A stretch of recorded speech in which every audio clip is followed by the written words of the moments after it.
to Josh. Okay. Tracy,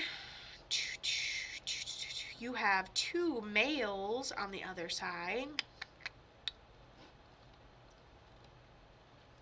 And then you have a female as well. I'm just writing it all down really quick. So you have a male that's like a father figure. It says he served or had an of-service personality, or he constantly does for other people. Very good, give shirt off your back type of person. I feel like he tells me he wasn't really, he tells me he passed medically and that he wasn't born with a lot, but he learned how to do a lot with a little, which I really like. And you know what? Being born poor only makes us work harder, ladies and gentlemen, so we can't be too big of complainers. So I like that. Okay, so that's the older male you have on the other side. Definitely gives off grandpa, father vibes. And then you have a female on the other side as well. And then we get to Josh here in the physical world, okay? Josh for Tracy. So he tells me he has dark hair. He says specifically that he has brown hair, but he says he has dark hair to me. He tells me he passed suddenly. Unexpectedly, he goes tragically. So he goes Kato all at once, and then I just went straight down. I was like, okay, so it seemed to be an all at once. He went down very quickly. There was no room for backtracking. And then he kind of like exaggerates him trying to like back up on a floor, but the floor is slippery, so it's like even if there was a last minute attempt at the end, it was I see he says the word effort, so there's some sort of effort.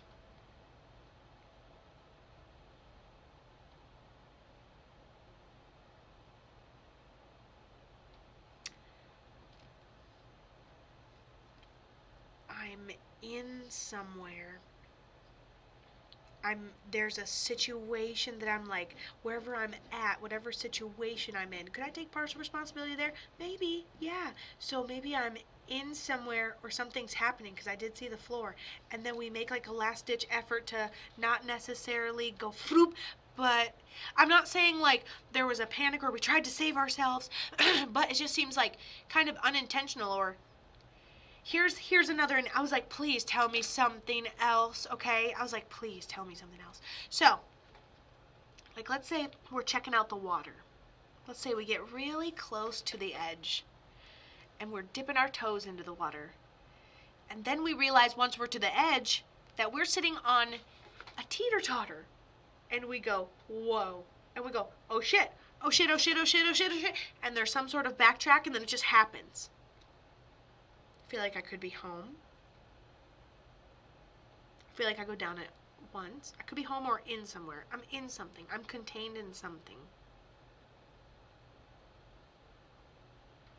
And I take partial responsibility for the situation I was in, for the teetering of the floor analogy. Girl, you got it. What happened? Tell me. I must know.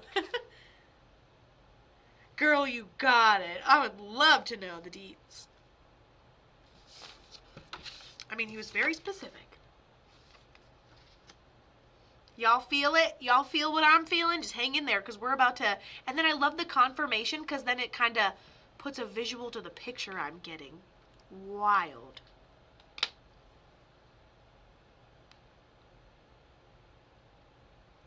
All right, let me know.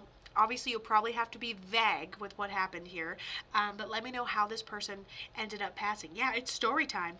Everybody buckle in. It's story time for sure. Huh. I'm kind of excited. This is the best part of the whole thing. Plus, I really love having these, you always hit it right on with us. I try. That's what I'm here for. Hey, thank you, Oversharing Ella, for following me. I appreciate anyone willing to follow.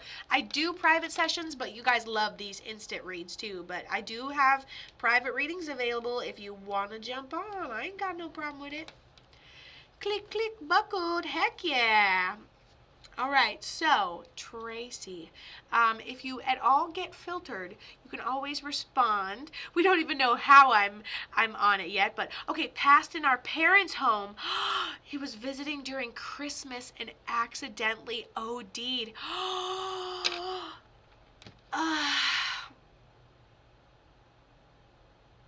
Accidentally OD'd and your dad and you did CPR on him for 45 minutes.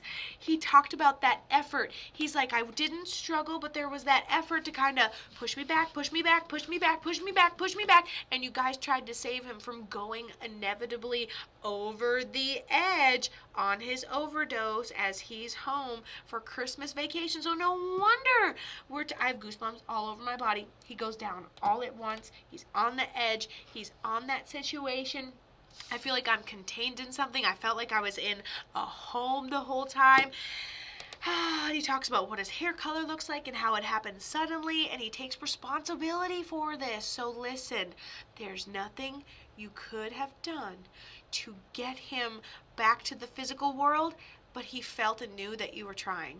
I think you understand that, but I think Dad is still not okay mentally after that. And he wants you to know that there's nothing you could have done to bring him back, but he was trying too, and he takes responsibility for even putting himself in that position. But I can see you guys holding this shirt, and I can see him, the floor is slippery, but he's making a couple of kicks to get back to you. I think everybody tried. I think you tried. I think your dad tried. I think he tried really hard to stay alive. Unfortunately, in the most high vibrational way possible, it was karma. I think that this has happened for a long time. I think it was, and remember up here, he said he made effort. Remember, there was effort made toward the end at his passing. Yeah, effort. Your sister and your dad did CPR on you for 45 freaking minutes. He literally wrote effort. He knows the effort you put in. He was present. You were all putting in effort together. You were trying to save him, and he was trying to use that opportunity to save himself, and his feet would not stick, and it was karmic, and it went straight down when he went down. Wow. Wow. Hi, Ace of Cups, Mary. Welcome, welcome. That is wild to me. And then you have that male on the other side that's making him feel plenty comfortable. But yep, Spirit said time to go. And you know what? You can hang on to your loved ones. You can do CPR. And in their own reality of the own world that they exist in, and the fact that they are a main character in their own movie like each and every one of us are. And karma caught up to him, and he was trying to push himself. He may have to come back and relearn that lesson, but he is absolutely at peace on the other side. He goes, the dreams. So you've had dreams of him. The clothes.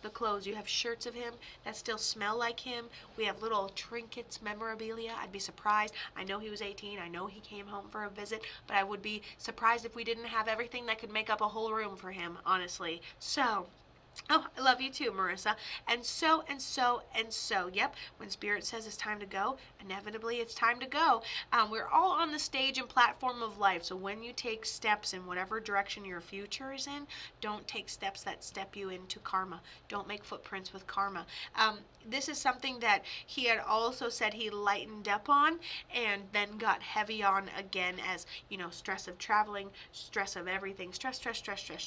He increase in stress, increase in dose, and down he goes. But he loves you. He's glad he was able to be around you, and I feel like maybe you were getting a lesser version of the issue than when he was actually there.